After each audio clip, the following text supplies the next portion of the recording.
Hey guys, welcome back. It's Lucid. I'm joined by Maryland. Did you like sneeze into the microphone?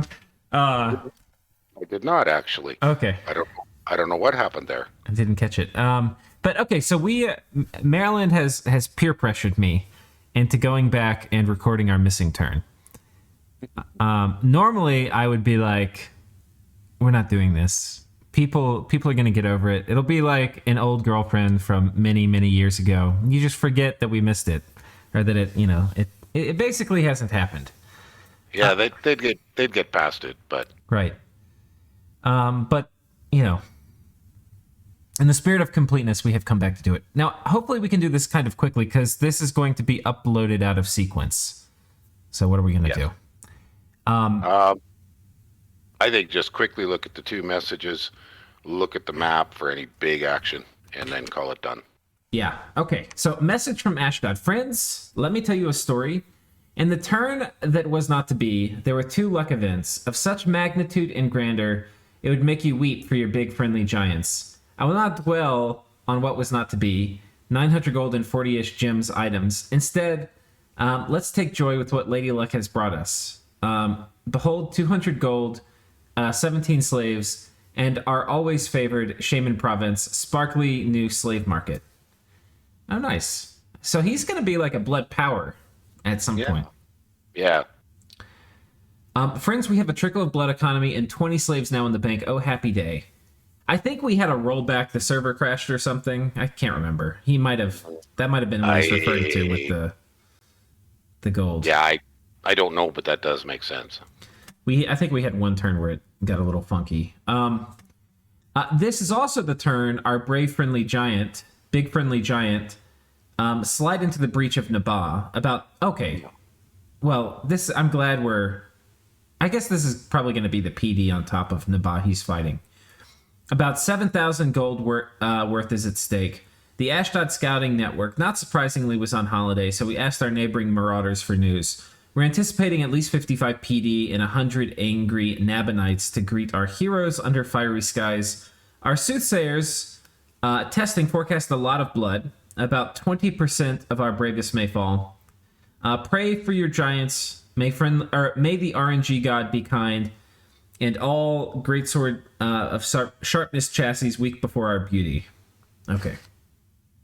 The funny thing is, I remember this. So we must have looked at this and then had some kind of an error in the recording. Yeah, that's very possible. I have a quite strong memory of this fight he's talking about on top of Nabah. Where the heck is Nabah? There's not much left of them. Okay, here we go. There we are. I remember this. Okay. But yeah. So Nabah has basically chosen to abandon his PD. Yeah. Which won't be a surprise to you because this is getting uploaded out of sequence, but this is how it all went down. Yeah. So Ashdod lost a lot less than his anticipated losses. Right. More or less nothing. I think these longbows can sort of do damage to Anakites if they get through shields. But these short bows aren't going to do jack. Now, these guys do hit kind of hard in melee, but... Yeah, they do, but he flanked really quickly. Yeah. His big, wide line was very effective. How many do you think he lost here? 2. That's just like, if any. But he would have taken a few wounds, and those are probably as painful as any loss. He didn't even lose one. Yeah. But there's probably a fair few wounded. Right. Yeah. And these Seshai Anakites are so hard to actually win a combat against because they go berserk and you have to kill all of them. Right. So. Right. Yeah. All right. He pinged this with the scout. Yeah. Yeah. So I don't remember there being much in the way of significant. Oh yeah. So he just finishes off on Nabah Fort, and this is very close to the end game for Nabah, and that was empty, effectively. Yeah. Okay. Yeah, I don't see much else to say here. Just curious about the message from Zabalba. Yeah, one thing I just want to say too is Sure. look how unable he was to defend these two forts. Now, part of this is getting 3v1, and you might not be able to survive it, but there was the greed thing too. And Well, but the fort you're on right now is the one that he had burn on him. What, turn 6 or yeah, something like that? That painfully bad the spy bit of event. crap. Yeah. Yeah. Um, but think about it, because a lot of times people will wait for you to put your fort up and then just take it from you. And that's basically what happened here. So think about what you can defend before you spend all your money on infrastructure. Okay, so that's Ashdod. Zabalba failed taking 57, building up a new force to try again, switching over to Alt 4. That should be done in 2 turns for Swarm of my own. If Uruk swipes it, then I'll just end my nap with him and fight him for it. Which, yeah. Okay, so this was the Oh, failed yeah. throne attempt he had over here. Right. The fire elementals, I think. Yes, I remember that. But yeah, he's prepared to fight for this, which makes sense. Iron Throne is so good for Zabalba. Yes, it's a good throne anyways. Yeah, but I mean, Zabalba does not have Earth Astral as a cross path, and that is a really important cross path. Yeah, it is one of the top ones, that's for sure. And this is Uruk taking this throne over here. We watched this actually last episode because, yeah. Well, anyway. It was very clean. That was very clean. Oh, and I remember this one. This is his attempt to underwater thug, which did not go well. No. And this thug has a lot of gear. Was this the eye shield one? Yeah. Yeah. He gets wrecked. Well, the Kululus, they hit hard, they're high strength, they're really fast. Because I think he only got 2 of his buffs off. Yeah. So. Hard to thug into those. It is. And then here, Pangea attacks into... Oh, wait, no, we watched that. That one. We watched that one. Yeah. Okay. There's not much else. I think that's about it. Pythium. Okay, we had a battle in Pythium. Yeah, okay. So Zabalba is trying to finish off Pythium. Pythium has these guys. Oh man, they murder those communicants. Yeah, the bloody bats. Okay, the bats are gone. A bunch of luck getting cast. But that put a kink into his plan right off the bat. But he's still got a lot of gladiators with luck on him. Gladiators with luck are fucking serious. Yeah. Yeah, this is a setback for Zabalba. This is a significant setback. Well, it's close. Yeah, it sure is. Okay, now, how many Magi get away? Pythium's Magi. It was funny all that talk about. So he lost the slaves, or he's going to lose them, I think. Yeah. So all the Magi get away, but oh, they do. Oh, wow. He lost the slaves. So all he lost was the communicants. Not a bad trade for Zabalba, all in all. I don't think so. I think that was a decent trade. Yeah, because that slows down. That's a significant chunk of Zabalba's siege power. Yeah, you know what's actually funny looking at this? If he had done luck more, if he switched to mind burn later, I think he would have won. Because and he probably wasn't counting on this. These bats that ran to the back actually gave him another turn or two to do luck spam, and you can see he's doing mind burn here already. And then these guys do Communion Master. They could have waited another turn. Usually, if I'm going to do the Astral Point buffing, I usually skip script 3. Because I usually figure there's a decent chance the third one, there'll still be trailers in range. Yeah. Yeah. Like they're range 5, and they'll bunch up a bit, and there'll be a few kind of falling behind it. You just might get that third one. Yep. The only other option is shift your Magi farther forward and have everybody run past them. But that's that works really well, and we've seen it. Right. but it's a tricky thing to pull off. Yeah, definitely.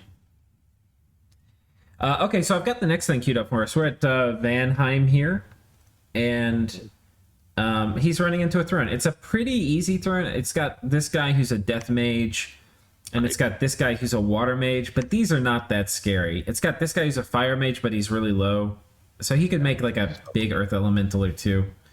But he's only got very few fire gems. Right, If he was fire 2, earth 1, right. That'd be more could be a scary. little tougher. He does have some fire resistance on these, but that's not enough to deal with big fire elementals, really.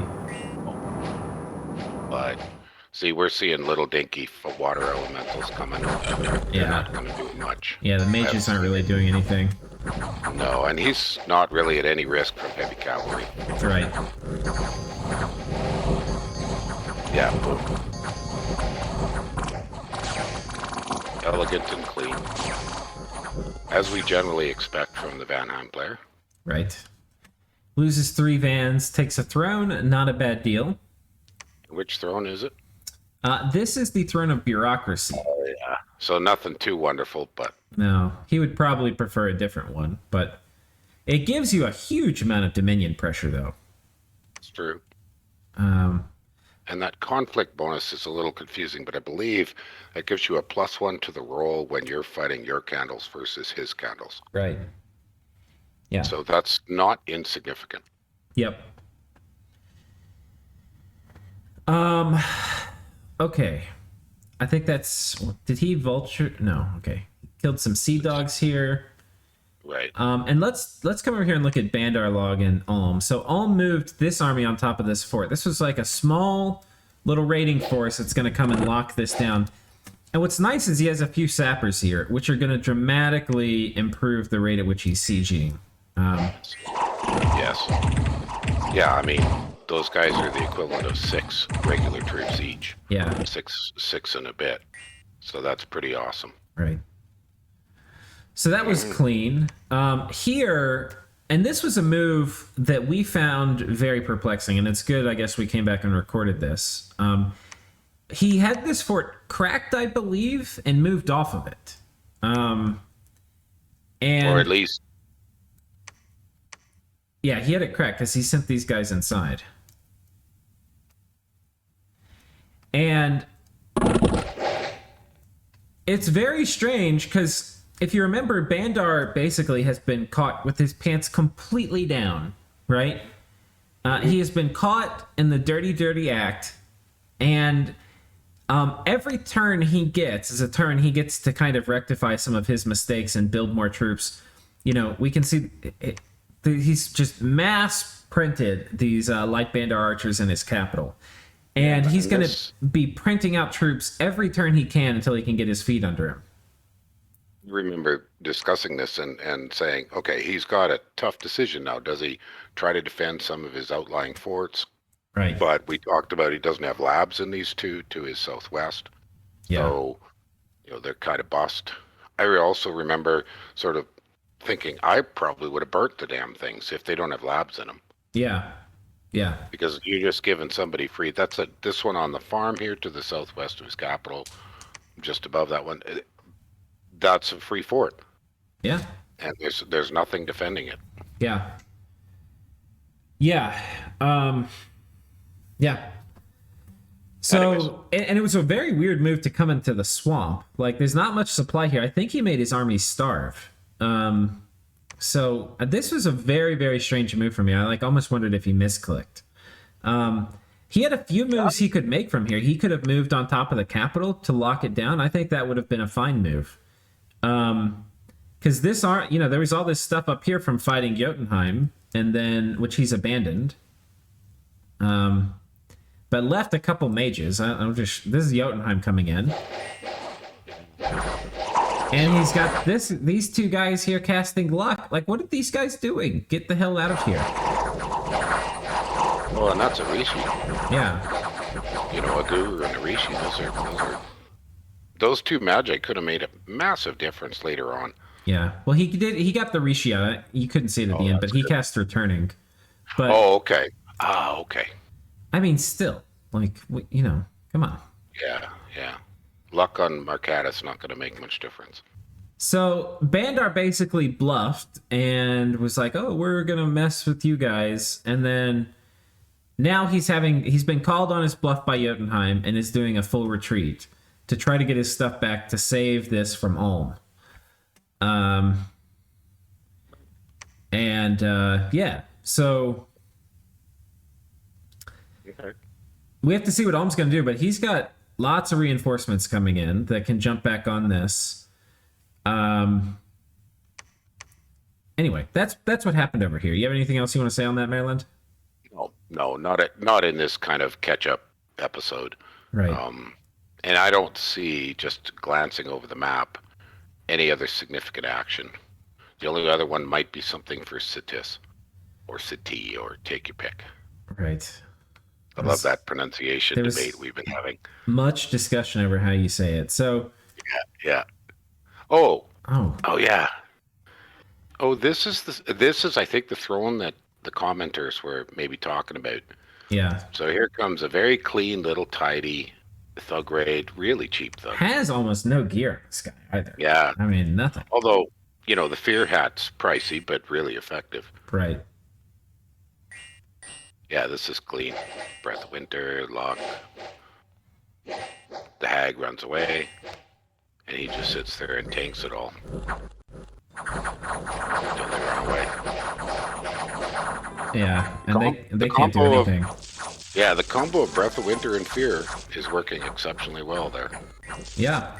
I mean, everybody around him is completely passed out, so. So he's hardly being touched because they can't move. Yeah, that was clean. Really clean. Nice move. For a bargain thug.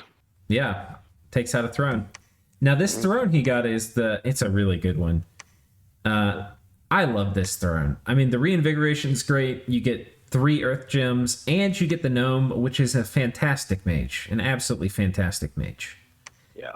And for Jotunheim, which does not really have earth access, it is a big deal. And stealthy with glamour. I mean, there's a lot of things you could do with those guys, those gnomes. Yeah. And we don't want to drop any spoilers right now, so we'll not talk too much more about that throne. Right. But other than that, I don't see any moves by Sitis, and that's other than his little siege on Vanarus. Right. So, Jotun's kind of, looking very large and in charge at this point. But this thing is still very unclear how this is all going to play out with these 3 people in each other's fighting over this corner. Yeah. I think that's it. Did we read all the messages? We did. We did. I don't think we need to cover much else. Without giving spoilers, talking about this 3-way zone,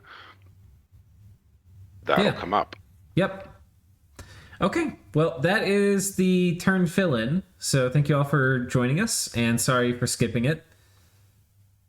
And thank you, Marilyn, for making me do this. It only took a couple minutes. Yeah. All right. Alrighty. See you guys.